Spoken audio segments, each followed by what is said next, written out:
She rushed to the hospital thinking it was the end. Her husband was broken, barely breathing, but when he opened his eyes, he didn't say her name. He whispered another woman's, Marisol. That moment shattered everything.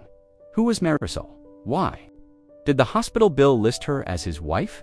What Lena uncovers in the weeks that follow isn't just betrayal, it's an entire life he kept hidden. A second phone, a hidden apartment, a name she can't unhear. And in the end, she doesn't scream, she doesn't cry. She simply walks away, with one word on her lips. This is the story of the name that stayed. Before we continue with this story, make sure to subscribe to the channel as we have a special story that'll be released soon. The sound dragged her out of sleep like a rope pulling her up from underwater. Lena Matthews blinked against the darkness, disoriented as the vibrating phone danced across the nightstand. She hadn't set an alarm. The numbers on the screen glowed too brightly. 3:17 a.m., an unknown number. Her heart ticked faster without permission. She answered on instinct, voice thick with sleep. Hello. There was static first. Then the clipped, neutral voice of a woman who didn't introduce herself. Is this Mrs. Matthews? Lena Matthews. Lena sat upright. Yes, who is this? The voice didn't apologize for the hour. Your husband Daniel has been in an accident. He's alive. But we need you to come to County General. Emergency room. Bring ID. Lena's throat tightened. She tried to form a sentence, but her hand trembled and the phone slipped, clattering to the hardwood floor. For a full second, she stared at the ceiling, as if she could rewind time just by blinking. She didn't cry. She didn't scream. She moved. That's all she knew how to do. The bedroom was cold from the cracked window she'd forgotten to shut. The hallway light buzzed. She pulled on the first clothes she found, jeans on the floor, a sweatshirt with one sleeve inside out. Her fingers couldn't find the loop in the shoelace, and she gave up, leaving them undone. The silence of the apartment pressed against her. Their cat meowed once from under the table, then fell quiet. Lena didn't respond. She grabbed her keys with stiff fingers and left the apartment without locking the door. The streets were empty and dark. Pale orange streetlights blinked through mist. Lena didn't remember every turn she made, only that her hands stayed at 10 and 2 on the wheel, like muscle memory. At a red light, she gripped the steering wheel so tightly her knuckles went white. She kept waiting to wake up, or for the phone to ring again and say they'd made a mistake. But the hospital's front entrance glowed in fluorescent blue. She pulled into the lot without looking for signs, stopped the car without parking straight, and left the engine running for a full minute before she realized, inside, the receptionist barely looked up. Name? Lena Matthews, she said, her voice catching on the first syllable. My husband was in an accident. Daniel Matthews. The woman typed, take a seat. Someone will be out shortly. That word didn't belong in the moment. Shortly, as if it could be measured, Lena didn't sit. She hovered near the wall, too close to the automatic doors that kept opening for ghosts. A man in scrubs appeared 10 minutes later. Mrs. Matthews, she nodded. Your husband is in the trauma unit. He's stable for now. Head injury, internal bleeding, 2 broken ribs, dislocated shoulder. He was brought in by ambulance around 2:40. We're monitoring pressure in his brain. The next few hours are critical. Lena absorbed none of it. Can I see him? The man hesitated. Briefly, he may not be conscious. Try not to disturb anything. If the machines beep or if you see blood, do not panic. A nurse is just outside. That word again, panic. If she had time for it, he led her through a hallway lit like a supermarket, every bulb too bright. Each door they passed had a name or a code number. Room 417 had no name, only monitors, only the sound of machines breathing for someone. Daniel lay on the hospital bed like a stranger wearing her husband's skin. There were tubes in his arms and wires on his chest. His face was bruised along the left side, and a bloodied dressing wrapped around his forehead. But his eyes were open. Barely. He looked at her, not fully, not with recognition, but he looked at her. Daniel, she whispered, stepping closer. Her voice broke halfway through his name. His lips moved. She leaned in, thinking he might say her name, tell her it was okay. Say Lena instead. What he said was something else. One word. A name. Marisol. She pulled back what? He closed his eyes again. She heard it again. Faint, breathless. Marisol. And then the heart monitor flatlined. Lena's shoes squeaked faintly against the linoleum floor. The only sound in the too-bright corridor, aside from the distant, irregular chorus of hospital machinery, the nurse who met her at the front desk wore soft-soled clogs and moved quickly. Her short gray bob swinging with each step, clipboard tucked tightly under one arm. She didn't say much, just asked for Lena's name again, nodded once, and motioned her to follow. Lena had expected questions: insurance, next of kin, medical history, but none came. Just silence, brisk footsteps, and the hum of electricity in the ceiling panels above them. The hallway seemed to stretch longer with every turn. Doors lined both sides like sealed vaults. Some were cracked open just enough to offer glimpses of patients sleeping or not sleeping, bodies half hidden beneath blankets. Others were shut tight, lights above them glowing red. The nurse said his name once: Daniel. Matthews, and nothing else. No status update, no reassurance. Lena wanted to ask if he was awake, if he had spoken again, if he had mentioned anything else, but her mouth wouldn't open. Her thoughts felt thick and slow, like syrup moving through her veins. Every part of her body felt suspended between two realities, the one she had left behind at home and the one she was now being pulled into, where everything smelled like antiseptic and nothing made sense. They passed a supply cart left in the hall, draped with a blue sheet, metal drawers half open. It reminded her, irrationally, of a butcher's station. Her eyes flitted to a nearby room where a woman lay asleep or unconscious in a recliner beside a child's bed. The child's hand poked out from the blanket. A plastic dinosaur clutched between his fingers. A machine next to him beeped steadily, indifferent to the world around it. Lena looked away. The nurse stopped abruptly at a wide double door labeled Trauma Unit Restricted Access. She keyed in a code with practiced precision. A loud click sounded, the doors opened, and the hallway beyond was colder. Lena pulled her sweatshirt tighter, though it offered little warmth. This hallway was quieter in some ways, but sharper, too, punctuated by the occasional hiss of oxygen or the slap of rubber soles on tile. Curtains hung between gurneys and beds, forming thin, trembling barriers between suffering and privacy. "We're preparing him for a CT scan," the nurse said, without turning around. "You'll need to wait here." She pointed toward a row of plastic chairs pressed against the wall, beside a vending machine humming with cheap soda and unopened water bottles. Then she disappeared behind a curtain, her voice replaced by the sound of metal tools clinking together on a tray. Lena sat. Her legs didn't ask for permission, they folded beneath her, and her hands went limp in her lap. She stared at a stain on the floor, dark and shaped like a comma, the kind of thing most people wouldn't notice unless they were forced to wait long enough. She had no phone signal in this part of the building, no one to call, even if she did. Her family lived 4 states away. Daniels were scattered and mostly estranged. She tried to remember if she had fed the cat before she left. She couldn't. The fluorescent lights overhead flickered once, then held steady. From behind a curtain, a voice groaned low, guttural, and then was quickly hushed. Another machine beeped a warning tone, then went silent after a moment. Nurses moved past her, with practiced ease, wheeling carts, checking notes. No one made eye contact.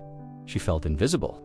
Time passed in an unfamiliar rhythm here, not measured in minutes, but in the rise and fall of mechanical breath, the repetition of footsteps, the occasional sound of crying muffled behind a closed door. She pressed her palms together and leaned forward, elbows on knees. Daniel was alive, that's what they had said. But that didn't stop her from feeling like something had already ended. Not because of his injuries, not because of the machines keeping him breathing, because of the name he had whispered before flatlining, a name she didn't recognize, a name that wasn't hers. Her stomach turned at the memory, not from jealousy, at least not yet, but from confusion. Marisol. It wasn't a mistake. He had said it with purpose, like it meant something. A young resident passed, glanced at her, hesitated, and then moved on. The doors at the end of the hallway swung open again, letting in another patient on a stretcher. The nurse still hadn't returned. Lena stayed in the chair, quiet, still, waiting in a place that didn't belong to her, beside a man who might not either. The room was colder than the hallway, not just from the air conditioning, but from something else, something deeper. The kind of cold that came from knowing you had crossed a threshold and couldn't go back. Lena stepped inside slowly, her hand Still clutching the edge of the doorway, even after she was fully in the room, the walls were white but shadowed. Machines lined one side of the bed, displaying numbers she didn't know how to interpret. Tubes fed into his arms, his chest, his... No, she tried not to count how many. The heart monitor beat steadily, a green pulse against the darkness behind her eyelids. Daniel lay motionless, his face half covered in bruising. The left side was swollen and discolored, a violent mix of purple and black. A long gash ran across, his temple stitched in a jagged line. His lips were cracked. A neck brace held him rigid, and there was dried blood in his hair. His right arm was wrapped tightly and elevated, the fingers barely visible beneath the gauze. He looked smaller somehow, folded in on himself, shrunken from the man she had made coffee for just yesterday morning.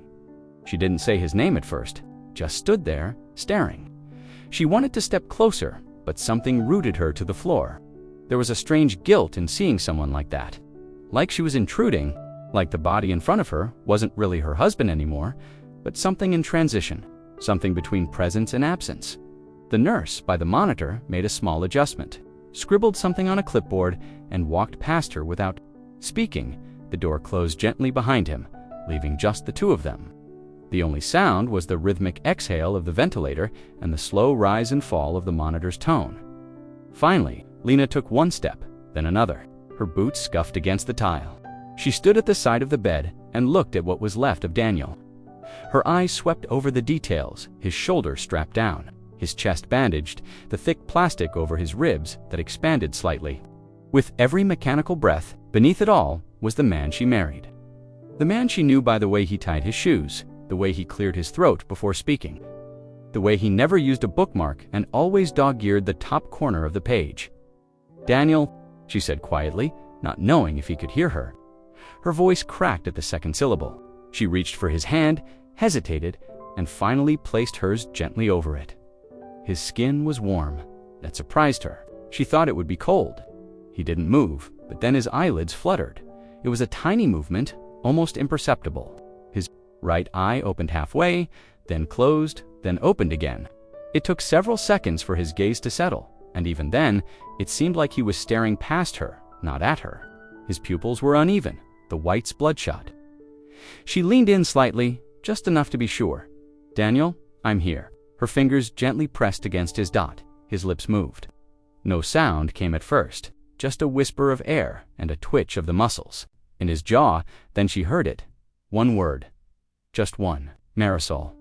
Lena froze. Her hand instinctively withdrew from his. "What?" she asked, but he didn't repeat it. His mouth moved again, but the shape of it wasn't hers. Not Lena, not even close. "Marisol," he whispered again, softer this time, as if tasting it in his sleep. His breathing hitched warning tone began on one of the monitors. The machine clicked into a different rhythm. The door swung open. Two nurses came in quickly. "You need to step back," one of them said, pulling a curtain between them and the bed. Another alarm began to beep. Lena backed away, nearly stumbling into the pole. She stood by the door, staring through the narrow gap in the curtain as Daniel's body arched slightly. Then stilled, that the machines did the rest. The nurses didn't look at her. They moved around him like clockwork, efficient, detached. Lena didn't cry, she didn't move. She just stood there, the word echoing louder than any alarm. Not her name, not anything she'd heard before, just one name. The sound didn't register at first. It wasn't sharp. It wasn't loud. It came out of him like breath being remembered, not spoken. "Marisol," he said again, softer than before, as if it wasn't meant for anyone but himself. Lena stood, still, her body paralyzed at the bedside, her own name locked somewhere in her throat. She stared down at Daniel, at the man who had once memorized the way she liked her tea, who knew the rhythm of her sighs before bed, who had watched her cry through their first miscarriage and never once let go of her hand. But that wasn't her name. That word didn't belong to her. It didn't belong in this room. Not between the wires and the antiseptic and the ruined skin of the man she had spent 10 years loving. Her name was not Marisol. Daniel's mouth moved again. No sound this time, just the shape of it. And then barely audible a murmur that carried apology, but not to her. It was in the way his brow furrowed, the way his jaw slackened just a little, the soft flutter of his lashes before his eyes rolled back. Something was letting go. Somewhere inside him, something was leaving. A long beep pierced the room, sharp and unnatural, holding on too long to be harmless. The monitors around him began to flash red. His chest didn't rise again. The mechanical breath paused, and then the sound cut through it all, a flat, high-pitched line, steady and absolute. Lena blinked at it, unsure if what she was seeing was real. There was no gasp, no final cough, just stillness. The nurse who had left minutes earlier rushed back in, trailed by two others. One of them reached across Lena with gloved hands, guiding her backward without words, while another raised the bed and shouted for crash protocol. Code blue. Trauma bed for code blue. Lena stepped back once, twice, until her back touched the wall. She didn't cry, didn't speak. She just watched as her husband's body was quickly surrounded by hands that knew what to do. People trained to respond to emergencies that were never supposed to feel personal. One nurse pressed a button that brought an overhead voice echoing through the hospital speaker system. A doctor appeared so quickly it was like he'd been waiting outside the whole time. Someone pulled the curtain closed between Lena and the bed, but not before she saw one final twitch of Daniel's armsedin. Jarring, like the body resisting surrender, she heard the paddles being prepped, heard the barked instructions, clear. One again, a second shock. The monitors kept screaming. 12 seconds passed like 12 separate eternities. 12 seconds where the man she married wasn't alive, and everyone around him acted like they could make time obey if they just moved fast enough. Then, faintly, the line broke. A sputter. Then, a rhythm. Uneven, but there. A nurse gave a short nod. Someone reset a machine. A fresh 4 was hung. The alarm stopped. The beep returned, this time slow, irregular, but steady. Alive. Lena remained pressed against the wall. No one spoke. To her, no one acknowledged her. She was a witness to something both intimate and unreachable. She thought about the way he'd said the name, Marisol. Not in panic, not in fear, like it meant comfort, like it meant home. And then that quiet, breathless apology that followed, like a ghost slipping out of a room just before the door closed. When they let her back in, after the machines had calmed and the staff had thinned, Daniel was still. Eyes closed, breathing shallow, they said he was stable. That he had responded well, but Lena said nothing, not even thank you. Her arms were crossed, her fingertips pressing into her own sides like she was trying to hold herself together. The machines hummed. The room settled into a tense calm. And the name he had said, the one that did not belong to her, lingered in the air like perfume that wouldn't wash off. She didn't ask who Marisol was. She didn't have to, not yet. The hallway outside the ICU was quiet again, but the silence no longer felt like calm. It felt like something crouched, just out of sight. Lena sat in the hard plastic chair, her sweatshirt clinging to her arms with static from the overactive heating vents. Her hands were cold. A faint scent of bleach hung in the air. She had no sense of how long it had been since the flatline minutes, maybe an hour. The clock above the nurse's station ticked on, indifferent. She hadn't spoken. Since no one had asked her to, a young doctor with circles under his eyes finally approached. His name tag read, Dr. Kessler. He carried a clipboard but didn't look at it. Mrs. Matthews, he asked, his tone soft enough to almost feel like concern. Lena nodded. He's stabilized for now, the doctor said, crouching slightly. So he wasn't looking down at her. He's responding to stimuli, and we've got the pressure in his skull under control. The next 24 hours will tell us more. Lena didn't respond. She watched the black smudge of ink on his coat. Pocket, the way the pen had bled through the fabric. Something about it kept her from looking at his face. I know this is overwhelming, he continued, his voice finding the rhythm doctors use when they've had to explain. Bad news more times than they care to count. It's possible your husband may exhibit signs of post-traumatic confusion, memory disorientation, retrograde amnesia, or transient language misfires. Names, dates, faces. Sometimes the brain short-circuits for a while before it reorders itself. Lena looked up at that, just briefly. He may not even remember the things he says right now, Kessler added. It's not uncommon for patients to mix up names, especially under extreme physical trauma. The mind pulls from old memory threads when recent ones are frayed. She nodded once, as if she agreed, but she didn't, not entirely. He hadn't said her name by mistake. He hadn't said any name by mistake. It wasn't the disorientation that stayed with Hurt, it was the weight behind the word. The way he had said it, not like someone who'd forgotten where he was, but like someone remembering where he was supposed to be, Marisol.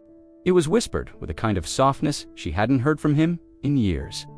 "Thank you," she said, her voice quiet, clipped. Kessler gave a small nod and stood. "We'll continue monitoring him through the night. Someone will check, and soon, let us know if you need anything." She watched him walk away, the clipboard bouncing slightly against his hip. The name tag turned as he passed the corner, and just like that, he was gone. Lena stood and walked slowly back into the room. Daniel lay in the bed, still unmoving. The tubes remained. The machines pulsed steadily. The forward drip made a soft clicking sound every few seconds. She sat beside him again, her hands folded in her lap. He looked less broken now that the swelling had gone down slightly. The bruise around his eye had turned a deep green, and the stitches above his temple looked neater than they had before. He looked like a man at the edge of waking, but his lips didn't move this time. There were no more whispers, no apologies, just breath, slow and mechanical, and the rhythmic whir of machines keeping time. She didn't ask about the name. Not yet. Not to him. Not to anyone. The question sat at the back of her throat, unspoken but pulsing with the need to escape. Her brain tried to reason with itself. Maybe it was a cousin, a colleague, a neighbor from childhood. Maybe it was a dream. But her chest already knew the answer. Her mind was trying to refuse. The name didn't come from nowhere. She whispered her own name under her breath, testing how it sounded in the quiet, Lena. It felt flat in her mouth. Familiar, but now unfinished, like a sentence left hanging midair. Daniel slept, or something like it. She sat next to him, blinking slowly, her body stiff with hours of stillness. She would ask eventually, but not now, not while the machines still carried his breath, and the shadow of that name still echoed louder than her own. The nurse returned mid-morning, carrying a sealed plastic bag that crackled as she placed it gently on the counter beside the sink. She didn't say anything, just nodded once and left the room with the same practiced silence as before. Lena watched her go before turning her eyes to the bag. She didn't move right away. There was something final about it, Daniel's things reduced to a clear pouch of what the hospital had been able to gather. It felt like an afterthought, like a footnote to the trauma still unfolding in the bed beside her. She stood slowly, her back stiffed from the chair, and crossed the small space to where the bag sat. Her fingers hesitated at the seal. She could see the outlines already: his wallet, his keyring, a crushed pack of gum, the pen he always carried that leaked blue ink onto his fingers. She opened it carefully, the plastic giving way with a dull snap. His wallet was brown leather, soft at the edges from years of use. She knew it well, had given it to him 2 birthdays ago after his old one had finally fallen apart at the seams. She held it in both hands, almost unsure of what she was supposed to be looking for. Then she flipped it open. There was his driver's license, still cracked at the corner. A faded movie stub tucked behind. The id window. She couldn't remember the film. Not creased from years of being there, but neatly bent, like someone had folded it on purpose. Recently, Lena unfolded it slowly. The woman in the picture stood barefoot in the sand, her hair lifted slightly by a breeze, smiling into the sunlight. She wore a sleeveless dress, light blue with a thin belt. Behind her, waves curled at the shoreline, and a child's sandcastle sagged nearby. She looked young, maybe her smile was soft, unposed. Someone had taken the photo from a few feet away, maybe while she was mid-laugh. It wasn't a selfie. It was the kind of picture someone else takes because they want to remember a moment, exactly as it was. Lena stared at it for a long time. Wasn't her? That much was obvious. She hadn't been to a beach in years, and even when she had, she never smiled like that. Not with that kind of ease. Not with someone looking at her that way. She flipped the photo over. No writing, no date, just the faint stain of fingerprints on the glossy surface. She folded it back up and placed it beside the sink, her hand lingering on it for a second longer than necessary. Her pulse had slowed, not in calm, but in weight, the heaviness of something settling into place, like dust on untouched furniture.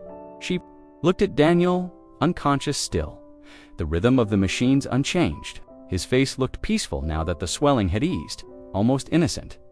But she could still hear the name, still feel it echoing off the hospital tiles. Marisol. Photo didn't prove anything. Not legally, not objectively. Her gut, the part of her that used to trust him implicitly, now recoiled with quiet certainty. She turned back to the bag and pulled out the rest as keys. 3 house keys, 1 car, a fob for the school gym where he used to swim in the mornings, a second pen, a folded receipt from a gas station she didn't recognize 2 counties over. She sat back down, the wallet heavy in her hand, the photo folded beside it. Still damp from where her fingers had held it too long. Her chest didn't ache, not yet. There wasn't room for that yet. Only a quiet, terrible wondering of how many times that smile in the photo had been. Carried beside her, tucked neatly behind credit cards, breathing next to her name. The hallway outside the ICU had grown louder with the shift change. Nurses in fresh scrubs walked briskly in and out of rooms, pushing carts, updating charts, making tired small talk. Lena sat just outside Daniel's room, half listening to the hum of fluorescent lights and the low mechanical tones of distant machines. Her hands were wrapped around a paper cup of lukewarm coffee she hadn't touched.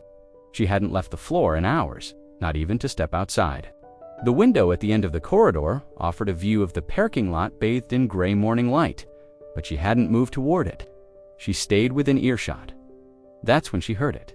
2 nurses stood just beyond the supply station. Their voices lowered, but not enough. One of them held a clipboard against her chest, the other was wrapping a bandage roll. They weren't facing Lena, didn't seem to notice her sitting so still in the corner chair. "Has his girlfriend come by yet?" one of them asked casually, like she was asking about a delivery. The other one shrugged. "Not that I've seen, only the wife. She came in around 3. Lena didn't move, not at first. The phrase didn't hit her like a slap. It landed quieter, deeper, like a coin dropped into water. They moved on quickly, talking about something else: med schedules, an error in room 6B, but it didn't matter. That sentence had already carved itself into her spine. His girlfriend, not visitor, not friend, not relative. Lena stood slowly, smoothing the sleeves of her sweatshirt with a calm that didn't belong to her. She approached the nurses with a smile. She barely felt herself forming. "Excuse me," she said, her tone soft and even. "I'm sorry. I think I overheard you talking about my husband, Daniel Matthews." Both women turned at once. The one holding the clipboard looked slightly startled, like she hadn't noticed Lena at all. The other, a younger nurse with dark hair tied into a tight braid, froze mid-step. "Jess, of course. He's in room 417, right?" the clipboard nurse said quickly, flipping a page she didn't read. "Yes," Lena nodded. "It's just ... I thought I heard something about a girlfriend. Maybe I misheard." She let the word hang there long enough for them to decide how to answer. The younger nurse blinked, then forced a smile too bright for the hallway. "Oh, no, I think you might have misunderstood. We were talking about a different patient, one of the post-ops." Lena tilted her head just slightly. "Because you said only the wife has come by so far." "I'm the wife." The nurse's face flushed slightly. Her fingers fidgeted with the corner of the bandage roll. "Right, sorry. Honestly, we were just kind of talking half out of it. You know how it is, long night, too many charts. Sometimes things blend together." The older nurse had already started walking away, mumbling something about double-checking vitals. The younger one remained awkwardly. Lena didn't press. She just smiled again, softer this time, but with a weight behind it. "It's okay," she said. "I just wasn't sure if I'd missed someone. I'd hate to step out and have someone here, waiting." The nurse nodded too quickly. "No one's been by. Just you. I'll let you know if that changes." "Thanks," Lena said, and turned to walk back down the hall. But as she returned to the plastic chair by Daniel's door, her hands shook just a little. She set the coffee down and crossed her arms. The nurse's quick retreat, her sudden nervousness. The phrase itself, all of it, had landed with too much weight to be coincidence. It hadn't been a joke. It hadn't been small talk. They knew something, or at least they thought they did. And, whoever she was, Lena now understood one thing clearly. She hadn't been the only one waiting for Daniel to wake up. The chart was sitting at the foot of Daniel's bed, clipped to the metal bracket like it belonged there, like it hadn't already been scrutinized by half a dozen hands since. He was wheeled into the ICU. Lena stood near it for several minutes before she finally reached out and flipped it open. It wasn't technically off-limits to her not yet. She was his wife, at least on paper. That still had to count for something. The first page was all vital signs and trauma codes, acronyms. That meant more to a nurse than to her.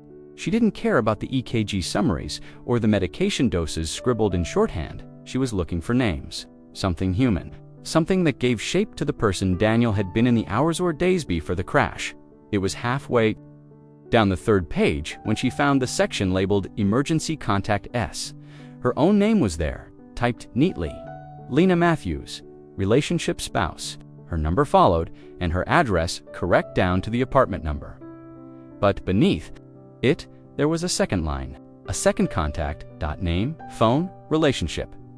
Thick black ink had been run through all of it. Not sloppily, not like a last-minute redaction. It had been covered with precision. A marker passed slowly, deliberately, until none of the text could be made out. Lena stared at it. She turned the page, as if the answer might have bled through to the next sheet. But it hadn't. She turned it back. The redacted block was still there, stubborn and silent. A nurse walked in to adjust a monitor. Lena didn't move. "Can you tell me who else is listed on his chart?" she asked, her voice neutral. The nurse glanced over too quickly. "Sorry, I'm not authorized to share that. I'm his wife," Lena said, sharper now. "If someone else is listed, I have the right to know who it is." The nurse hesitated, then busied herself with the monitor. "You'd have to speak. To administration, we can't give out that information without the patient's consent." "He's unconscious," Lena said. "You don't need consent to tell his wife who else you've contacted." The nurse didn't respond, just made a note on her clipboard and left without another word. Lena didn't sit down this time. She tucked the chart back in place and left the room, walking down the corridor with a pace that was steady but building. Past the nurse's station, past the quiet coffee cart. She found the door marked Patient Services and knocked once before pushing inside. A woman in business, casual, sat behind a desk, typing into a monitor. She looked up with a practiced smile. "Can I help you?" "I need to speak with someone about my husband's records," Lena said. "There's a redacted contact on his chart, and no one will tell me who it is." The woman's fingers paused. Over her keyboard, "Your husband's name? Daniel Matthews." "ICU room 417, the woman typed, her eyes scanning the screen. "I see the record." Then her tone shifted, the smile thinning. "Mrs. Matthews, I'm afraid I can't release that information, even to me," Lena asked. "I'm listed as his primary contact. I'm his wife, yes, but HIPAA regulations prevent us from disclosing third-party contacts without express consent, unless there's a direct medical necessity." Lena's voice dropped. "Someone else was contacted before me. I want to know who." "I'm sorry," the woman repeated. "That information is protected under privacy law." Lena stood there, unmoving. The seconds stretched. She could feel something behind her ribs, maybe, or betrayal. She wasn't sure, but it didn't erupt. It just sat there, pressing outward, asking questions she didn't want to say aloud. She forced her voice to stay calm. "Then tell me this," she said. "Did you call them?" The woman blinked. "Mrs. Matthews, did they answer?" Lena interrupted. There was no response. The woman looked down at her keyboard, suddenly, very interested in something on the screen. "I see," Lena said, her voice quieter now. "Thank you." She turned and walked out, the door clicking behind her. She didn't head back to the ICU right away. She stood near the vending machines, for a while, staring at the reflection in the plastic of the bottled water display. Her own face looked unfamiliar under the overhead lights. If someone else had been contacted, if someone else had been called first, then this wasn't just a mistake or a coincidence. It was deliberate, prepared. That name on the chart hadn't been redacted because of a clerical error. It had been protected, and now she understood why the nurse in the hallway wouldn't meet her eyes. The hospital bag had been sitting in the corner of the room since morning. Untouched, except for when Lena had taken out Daniel's wallet, a nurse had left it there with a quiet reminder that personal effects can be claimed at the front desk. But we keep them nearby in the meantime, just in case. Lena hadn't wanted to go through it then. It felt like a boundary she wasn't ready to cross. But after the redacted name in the medical file, after being told nothing and feeling everything, at once she needed answers, even fragments, even half-truths that might fit into whatever this was becoming. She sat on the edge of the vinyl chair and pulled the bag closer, its nylon crinkling as she unzipped it. Daniel's jacket was the first thing she saw, his favorite navy winter, stained at the collar, still smelling faintly of his cologne, and something sharper beneath it. She held it for a moment longer than she meant to, then patted down the outer pockets. Loose change, a stick of gum, a crumpled receipt from a highway toll booth. Then, deep in the inside pocket, her fingers touched something smooth and rectangular. Pulled it out slowly. A phone dot, not the one he used. His real phone, the one they shared a plan for, was at home, still plugged into its charger by the nightstand. This one was smaller, older, black casing, no scratches, but clearly well handled. She pressed the power button. The screen blinked to life with a soft vibration. A lock screen appeared immediately. 4 digits. No clue what they were, but it wasn't the lock that froze her. It was the wallpaper, the photo. The same woman from the folded picture in his wallet, only this time she was closer, clearer. She stood on a different beach, this one framed by rocks and tall grass. Her head was tilted slightly to the side, smiling not broadly, but softly, with the kind of familiarity that was private. The kind of smile someone saves for someone who already knows them. She was wearing a thick cream-colored sweater, sleeves pushed up to the elbows, wind in her hair. Her arms weren't visible. But Lena could tell by the angle of the photos someone else was holding the phone. Someone close, Daniel. She stared at the screen until it dimmed. Then she turned it on again. The emergency call button hovered in the corner. Curious, she tapped it not to dial, but to see what was listed. Often, phones let you identify emergency contacts even when locked.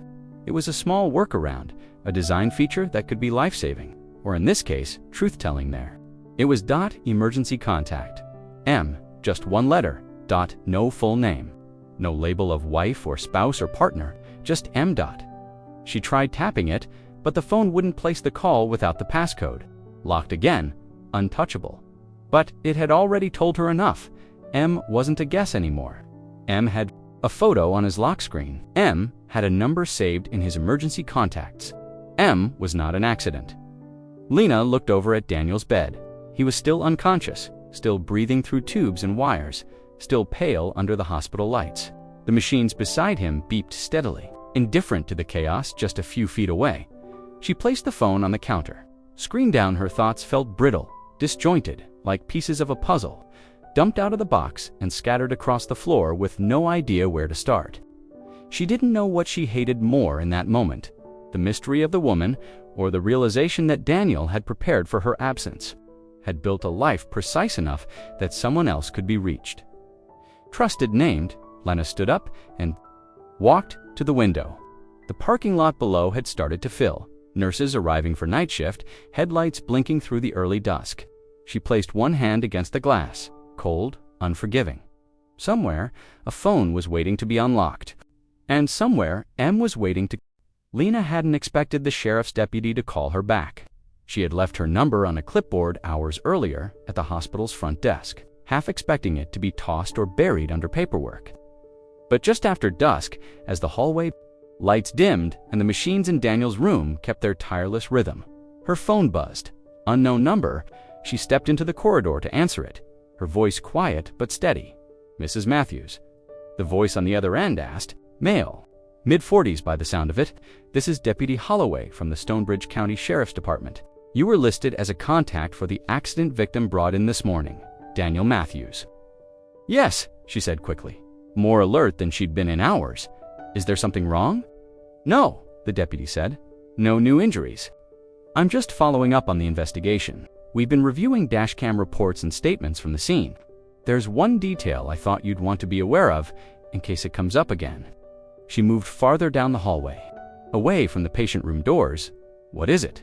There's reason to believe your husband wasn't alone in the car at the time of the crash. The words didn't register right away. I'm sorry, we had an anonymous call made from a payphone about 2 blocks from the crash site. The caller didn't leave a name but claimed they saw someone exit the vehicle and flee before emergency responders arrived. A woman, they said. She appeared uninjured and left on foot, heading east. Lena pressed her hand against the wall to steady herself. She wasn't there when we arrived. Holloway continued, his tone matter-of-fact, like he'd said this a dozen times before. And no second ID or belongings were recovered from the car, but the door on the passenger side was open, and the seatbelt was buckled behind the seat. That suggests someone was riding up front, possibly exited quickly. Lena's mouth felt dry. She tried to form a question, but nothing came out. The deputy filled the silence. "Do you know if anyone else might have been with him that night?" "No," she said, barely above a whisper. "We're checking local surveillance footage from nearby businesses." He went on, "But the area is mostly residential. Dark corners, no security cameras within direct line of sight. If we find anything, we'll be in touch. We're also trying to trace the payphone used to make the report, but those are hard to track. Most people don't use them anymore." She felt her heartbeat in her throat. "Did anyone see her face?" "No clear description," he said. "The witness only mentioned a woman, dark clothing, possibly carrying something. But it was early, and the caller wasn't close. We've had nothing else turn up yet." Lena closed her eyes for a moment. "Okay. If anything comes to you names, places he might have gone, you can call me directly. We're treating it as a single vehicle incident for now. But the possibility of a second person involved raises some questions." "Yes," she said, "it does." He thanked her and hung up. She stood in the hallway for a long time after, staring at the white floor tiles beneath her shoes. The pattern repeated itself every few feet, a geometric loop that made the world feel smaller than it was. She thought about the woman in the photo, the emergency contact labeled only as M, the blacked-out name in the chart. And now this N anonymous witness, a woman fleeing on foot into the early morning shadows, never speaking to paramedics, never checking if the man in the driver's seat survived. Lena walked slowly back to Daniel's room. She stood at the glass for a moment before going inside, watching him breathe with the help of a machine, his face pale and still. If there had been someone else in the car, she hadn't stayed. She hadn't helped. She hadn't claimed him, but she had been there. And that, Lena now understood, was its own kind of truth. Lena waited until the nurses had made their evening rounds, until Daniel was sedated again and the room had fallen into that strange nighttime hush only hospitals seemed to carry. She pulled her chair closer to the window, where the blue-white glow of her phone screen wouldn't reflect off his monitors. There, in the isolation of fluorescent silence, she began searching for her .Marisol, just the name, nothing else. No last name, no location, no context, beyond a whisper and a photo of a woman smiling on a beach. Lena typed the name into every search bar she could think. Facebook, Instagram, Twitter, LinkedIn. Nothing obvious appeared. Number, matching profile pictures, no familiar smile. No tags or mutual connections. It was as if the name had been swallowed by the internet and spit back out blank. She scrolled through endless lists of strangers' fitness instructors in Miami, real estate agents in San Antonio, artists in New York, dozens of faces that weren't hers. She tried narrowing the search, Marisol plus Daniel Matthews. That returned even less. No linked posts, no old photos, not even a comment thread. She tried Daniel's own profiles, now inactive for months. No friends by that name, no recent interactions. His accounts were pictures of the kids from a former marriage, a few work-related posts from years ago. Nothing recent enough to connect him to anything like this. Lena shifted uncomfortably in the chair, her fingers growing numb from holding the phone too tight. She moved on to emails. Daniel used the same 4 passwords for everything. She tried them one by one on their shared Gmail account first, then on an older one he rarely used. It still worked. She opened it, heart-pounding, half expecting something explicit, some confessional letter she could throw down like a courtroom exhibit. But most of the messages were junk. Subscription updates, bank notices, random newsletters. Then, as she scrolled through the Trips tab, she found it. A series of reservation confirmations, all from Airbnb. The first one was dated 11 months ago, a weekend in Portland, then another 6 weeks later, Santa Cruz, then Monterey, Big Sur, back to Portland again, always 2 nights, always Friday through Sunday. The reservations were under Daniel's name, but the pattern told a different story. Each trip was listed as 4 to guests. Every listing had a full kitchen, queen or king bed. Never a spare room, never a sofa bed. The names of the hosts varied, but the receipts were paid with the same card he used for groceries. She opened one of the listings, a tiny A-frame cabin nestled against a wooded hillside. The review section was glowing. Perfect romantic getaway, one host had written. Great communication, left the place spotless. Another described them as quiet guests. No complaints, happy to host again. Nowhere did it say her name. There were no emails sent to her account, no calendar entries, no notes left behind. These trips had slipped entirely beneath her radar, and she hadn't noticed, not because she didn't care, but because he'd made it seem ordinary. A work conference, a client meeting out of town, a weekend helping a friend move. She had never asked for details, never imagined there might be something to find. She stared at the screen, then clicked on the guest details section of one reservation. There was no other name listed, just Daniel. But each booking had a note attached. Arriving late, my partner and I will check in around 8 p.m. Her partner, not wife, not friend. Partner Lena leaned back in the chair, the phone still glowing in her lap. The search had turned up nothing official. No tax record, no birth certificate, no photos tagged at parties or weddings or family events. On paper, Marisol didn't exist. But there she was, woven into Daniel's plans, his weekends, his alibis, hidden not by accident, but with care. She wasn't just a mistake or a moment, she was a life he had lived deliberately. One booking at a time, and somehow, Lena had never been part of the guest count. The address was still listed on the Airbnb confirmation email, tucked between the check-in code and the host's phone number. Lena read it 3 times before she decided to go. It was closer than she expected, just a 40-minute drive. From the hospital, nestled in the quiet back streets of a town Daniel had never mentioned, there was no good reason to visit, and yet she couldn't think of a reason not to. She left after dark. The nurses told her Daniel would remain sedated through the night, stable but unresponsive. There would be no change. No words, no more whispered names. It felt like permission, though no one said so aloud. The drive was mostly silent. The highway was half empty, just headlights and patches of darkness between street lamps. Lena didn't turn on the radio.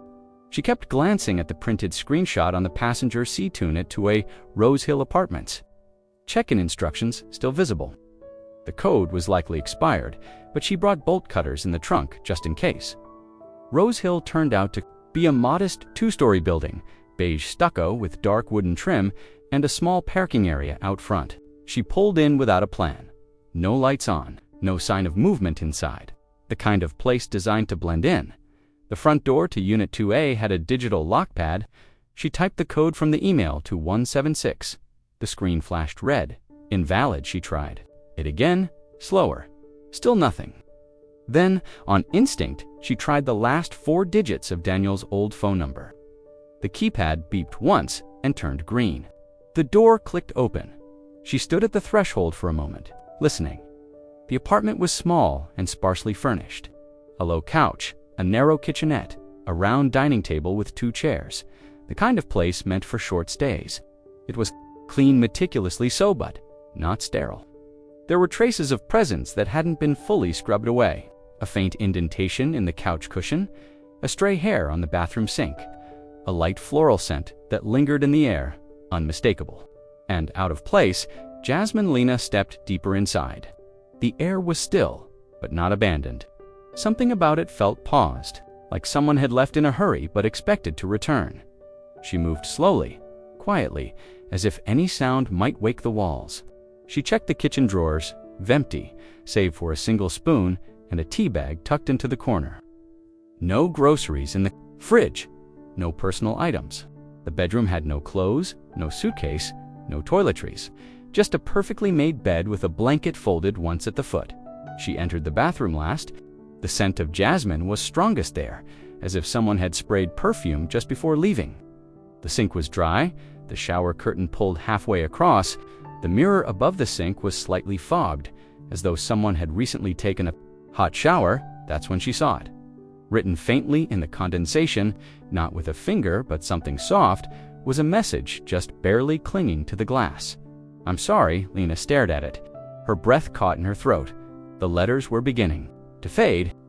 The warmth in the room had long since cooled, but the words lingered in that strange in-between space. Not fresh, not old. Just recent enough to still exist. She reached for the towel hanging nearby, then stopped. She didn't want to wipe it. Away there was no name, no initials, just that quiet apology, left behind like a note in a place that had been borrowed too many times. It wasn't addressed to anyone, but she knew who it was from. Or rather, who it wasn't from. Daniel wouldn't have written that. He hadn't had the chance. This belonged to someone else. Someone who'd stood at the same sink, knowing it was over before the door had even shut behind her. Lena stepped back, letting the words blur further in the mirror. There were no photos here. No evidence, no answers. Just the faint perfume, the unlocked door, and an apology from someone who didn't want to be found. She didn't stay long. She didn't take anything.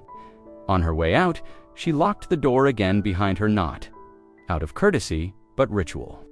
One more chapter closed, even if she wasn't sure how the story had begun. The impound lot was at the edge of the industrial district, tucked between rusting freight containers and a string of half-lit storage units. Lena had waited 3 days for the call. When it came, it was short. The car was ready for release. Bring ID, bring paperwork. No personal effects had been removed except for what the hospital had claimed. Everything else, they said, was still in the vehicle. She signed the forms with steady hands, though they trembled when no one was looking. The lot attendant, a young man in a wrinkled vest, walked her to the space where the car sat, cordoned off by thin orange tape. Daniel's sedan looked worse in daylight. The front end was crushed inward, the hood warped, the windshield a fractured mosaic. The driver's door was still missing its side mirror. But the passenger door was intact, the seat inside untouched, as if someone had gotten out and simply walked away. She eased the door open. It gave a soft groan, the rubber seal crackling from exposure. The interior smelled like dust and faint blood and something old leather and time. She reached across and popped open the glove box. It opened with a click. A few insurance papers spilled out. Folded copies of registration, a parking ticket dated 3 months ago. She brushed those aside, and then, tucked underneath a faded map of Northern California, she saw them. 3 envelopes. Plain, cream-colored, sealed. No names on the front, no addresses. Just a single dash and the letter M. Written in black ink at the bottom right corner of each flap. Lena stared at them. They didn't belong to Daniel. The handwriting was unfamiliar around her, more deliberate. Feminine, perhaps. The paper was heavier than standard, the kind used for stationery or wedding invitations. They were identical in size and texture, each one closed with a careful crease. She picked them up, one by one, turning them over, checking. The corners. No smudges, no postage. These had never been mailed. They'd been meant to be read in person.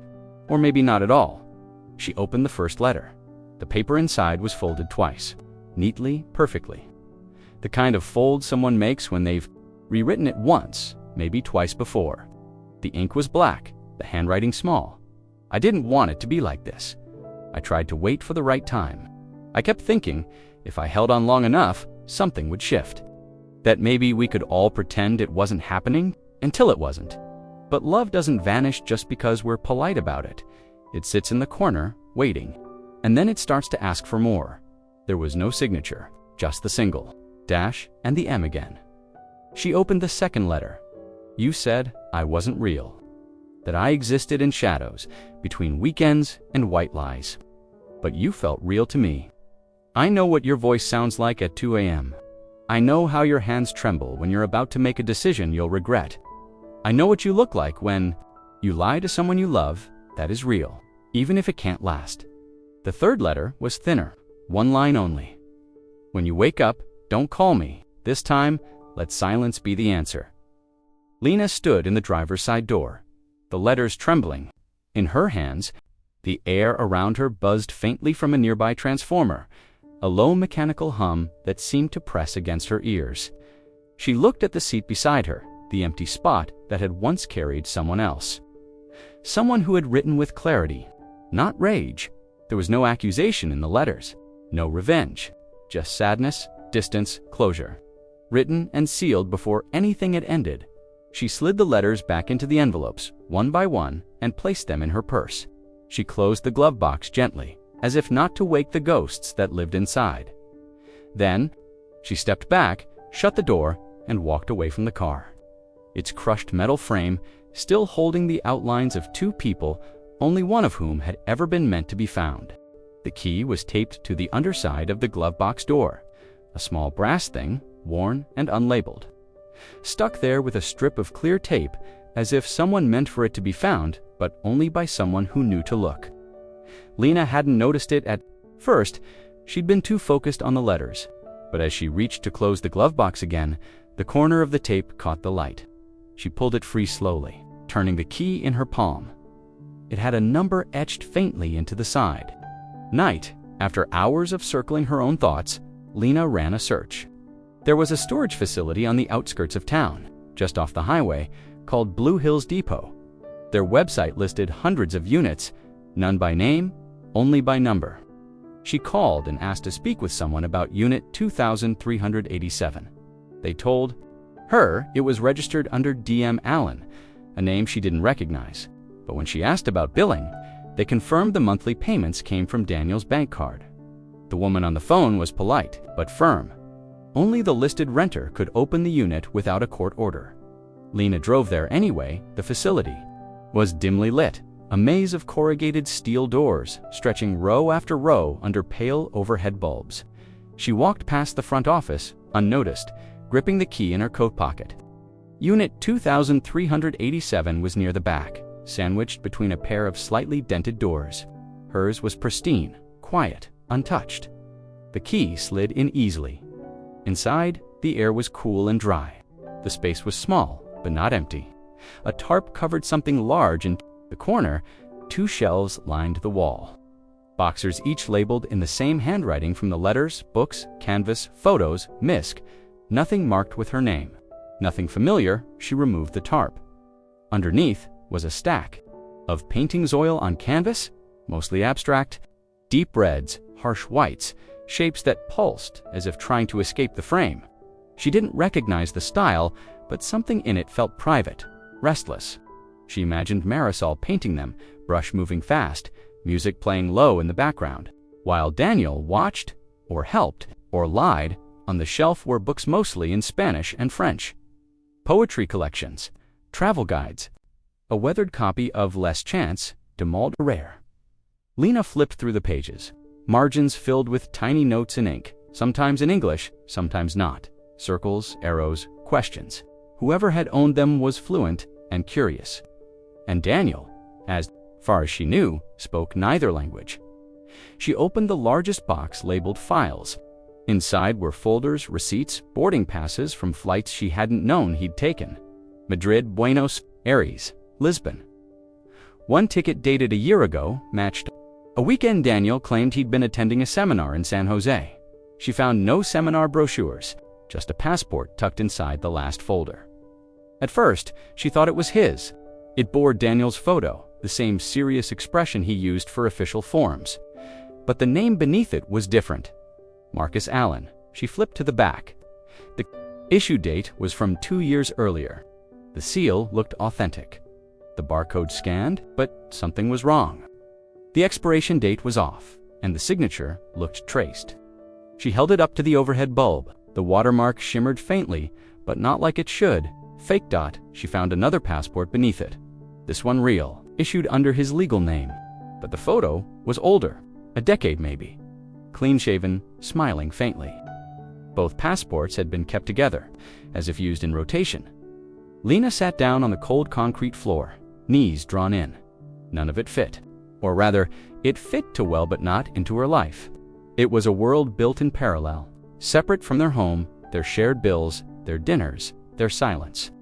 A life Daniel had maintained without question, with systems, storage, tracking numbers, and keys taped into hidden compartments.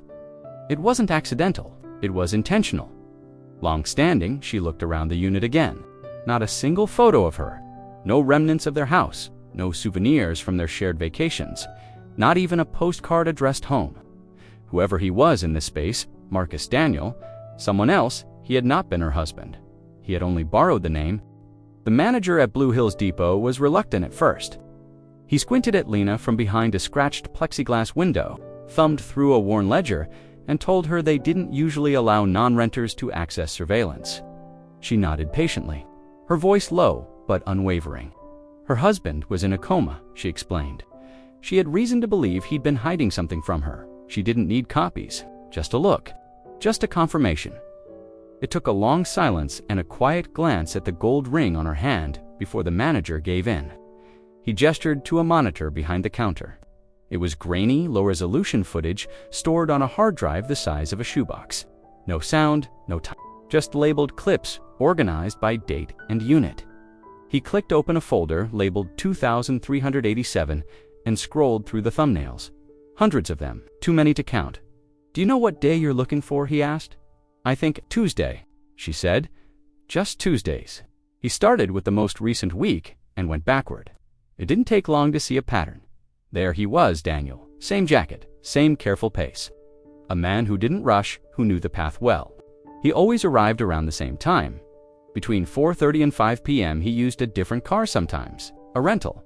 Once he came by bike, he carried a brown canvas bag slung over one shoulder, never too full, never empty, week after week. Tuesday after Tuesday, through rain, through summer heat, through early darkness and winter. He never stayed long, 15, maybe 20 minutes, but it was consistent. Always 2387, always alone. Lena stared at the screen. The repetition was what disturbed her most. Not the secrecy, not the unfamiliarity, but the steadiness of it. Daniel hadn't been frantic. He hadn't been hiding in panic or impulse. He had carved out a second life as cleanly and quietly as someone making an extra room in a house. One she had simply never been invited to enter. She asked to see the footage from a specific date 2 months earlier, the week of their anniversary. She had been out of town visiting her sister. Daniel said he'd be working late. She had believed him. There he was again. Tuesday, 4:42 p.m. Same door, same bag, same stillness. She watched the footage with a strange calm. He unlocked the door, disappeared inside, re-emerged after 17 minutes. He walked a few feet toward the lot, then stopped, adjusted his collar, turned back briefly toward the unit, then left, no expression, no hesitation. Lena couldn't look away. When the footage ended, the screen returned to the folder of thumbnails. Daniel's image repeated again and again. She asked if she could take a photo of the screen. The manager didn't object. She raised her phone, captured the freeze frame of him entering the unit on a rainy Tuesday in November. Then another from March, then one more. When he wore a hat she didn't recognize, on the drive home, she kept her phone on the passenger seat, the images open. The man in the footage looked like her husband, moved like him, wore the same shoes, carried the same slouch in his shoulders. But he wasn't the man who came home to her. That Daniel made dinner sometimes, fell asleep during movies, argued about grocery lists, forgot birthdays, then overcorrected with expensive gifts. He lived in their house, in their shared routines, but only 6 days a week, it turned out.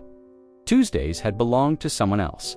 She thought back to the evenings she'd spent alone, assuming he was tied up with work, or traffic, or errands. The times he said he needed headspace. The quick goodbyes and vague returns. She'd accepted them as part of marriage. Everyone needs time alone, she used to think. But he hadn't been alone. He had been with his other life, a room full of secrets, letters with no recipient. A name she was never meant to hear. Tuesday had been his day, not for her, not for anyone who knew the version of him who wore a wedding band. That version, it turned out, only existed 6 out of 7 days, a week. And Lena had never noticed the one that was missing.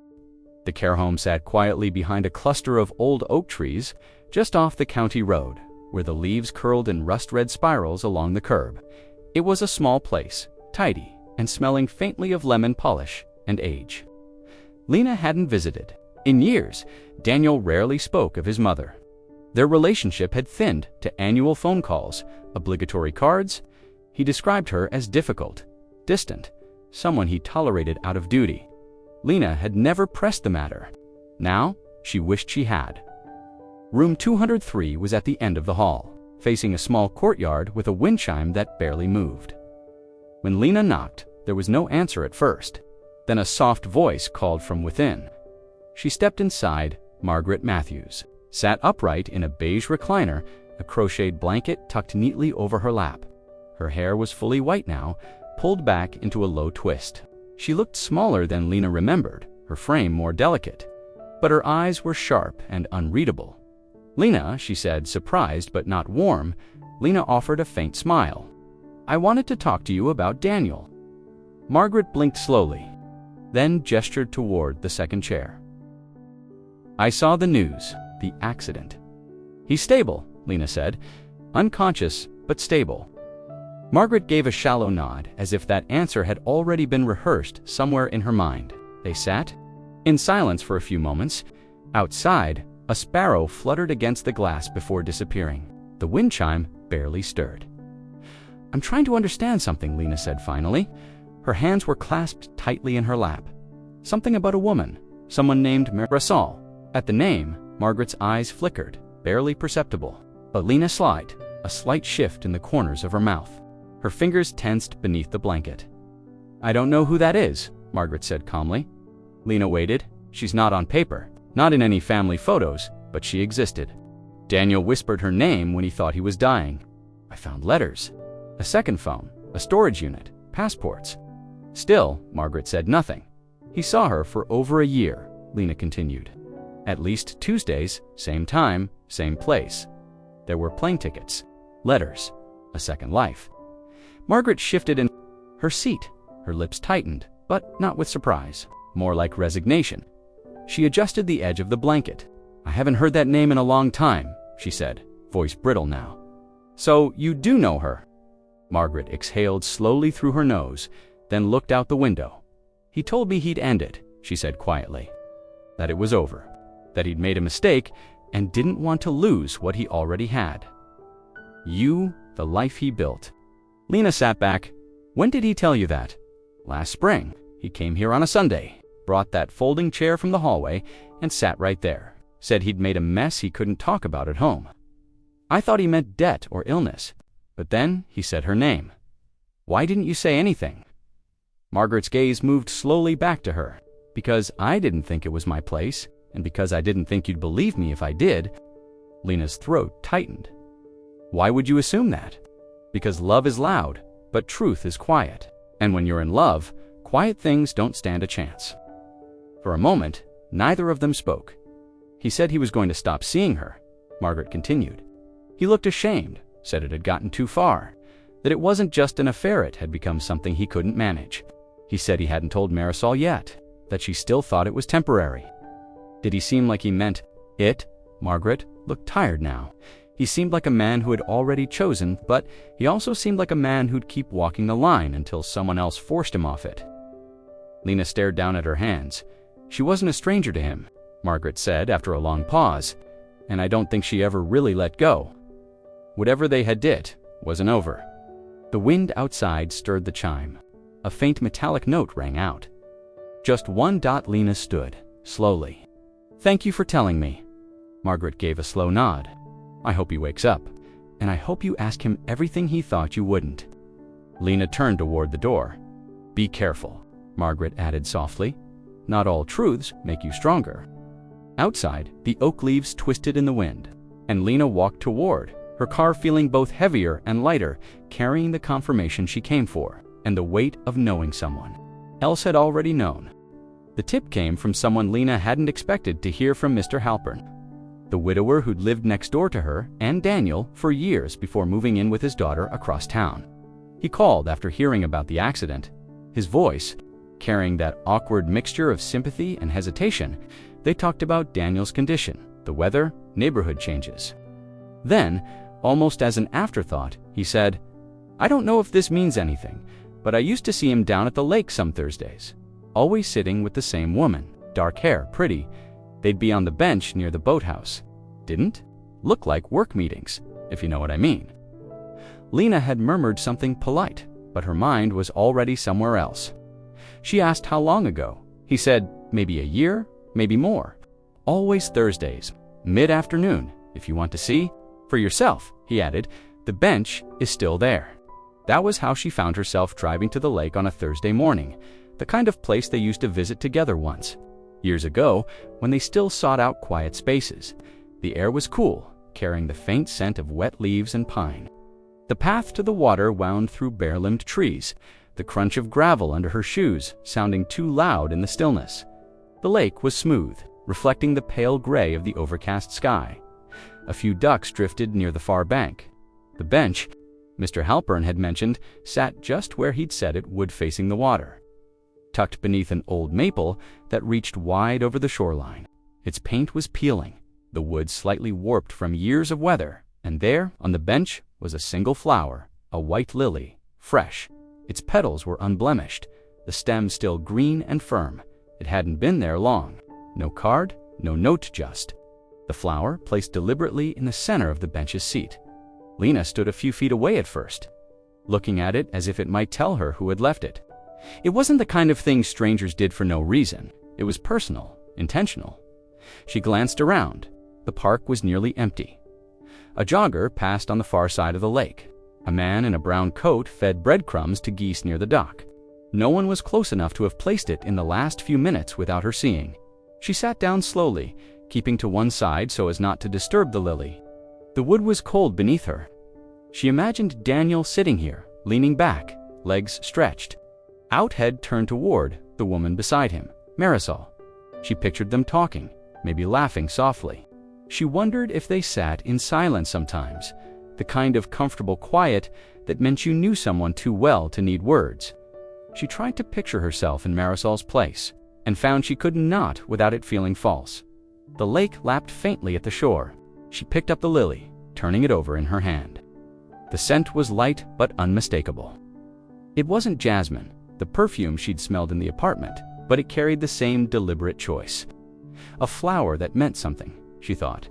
About the other Thursdays, the countless ones she hadn't noticed because she'd been working late, running errands, believing Daniel was somewhere ordinary. He'd been here instead. With her, on this bench, looking out at this same water, she laid the flower back where she'd found it, exactly in its place. An older woman walking her dog slowed as she passed, nodding a greeting before moving on. Lena considered asking her if she'd ever seen anyone here regularly. But the moment passed, and the woman was gone. She sat for a while longer, watching the lake. The bench felt both empty and full at the same time, heavy with what had been said here, what had been decided, what had been promised.